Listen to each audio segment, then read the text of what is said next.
अस्सलामुअलैकुम। आज का हमारा टॉपिक है स्टैंडर्ड कॉस्टिंग। स्टैंडर्ड कॉस्टिंग में सबसे पहले तो हमें ये जानना ज़रूरी है कि स्टैंडर्ड कॉस्टिंग कहते किसे हैं, होती क्या है। तो आइए डेफिनेशन पे नज़र डालते हैं। A predetermined estimated unit cost used for inventory valuation and controlled। ये क्या है? ये एक predetermined estimated unit cost है, यानी कि पहले से तयशुदा कॉस्ट।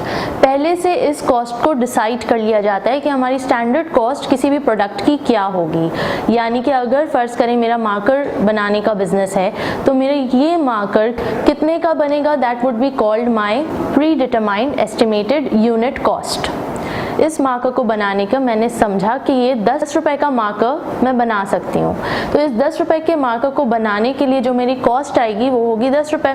बात करते हैं कि स्टैंडर्ड कॉस्टिंग हम क्यों करें, आखिर ये स्टैंडर्ड कॉस्टिंग की क्या ज़रूरत महसूस हुई, क्यों हम पहले से ये डिसाइड करें या बजट बनाएं कि भैया ये मार्कर बनाने की क्या कॉस्ट आएगी या क्या कॉस्ट आनी चाहिए।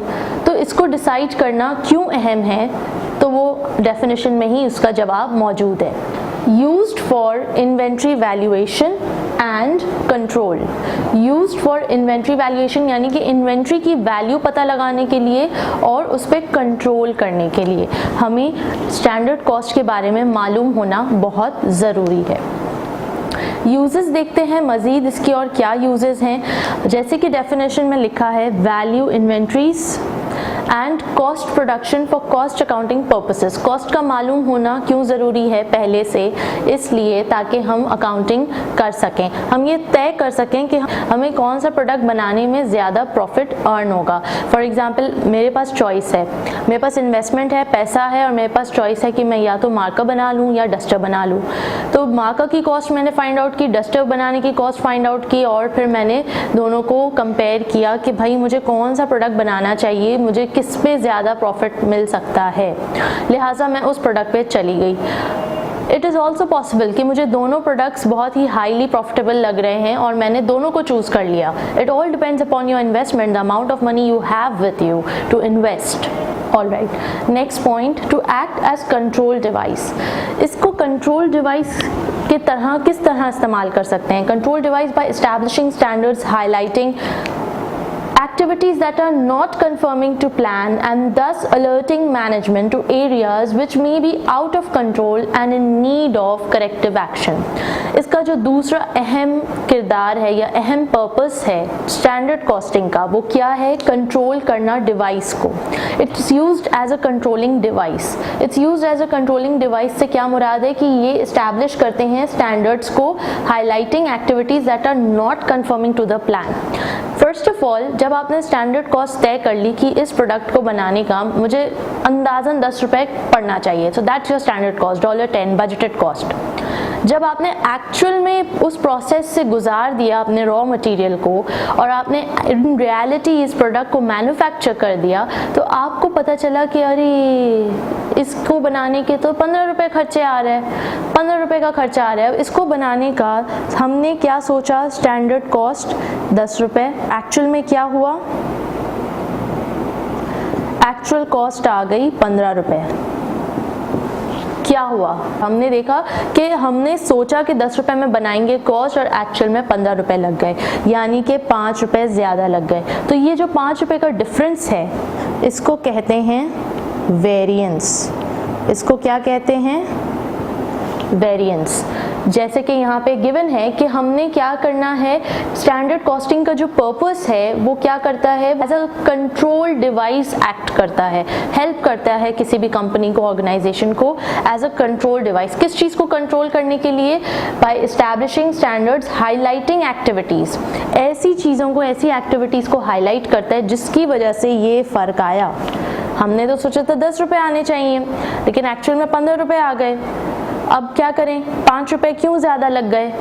ये पता लगाने में हमें हेल्प करेगा क्या? Standard costing. हमें इस बात का पता ही ना चलता कि 5 रुपए ज़्यादा लग गए अगरचे हम ये स्टैंडर्ड कॉस्ट तय ना कर रहे होते।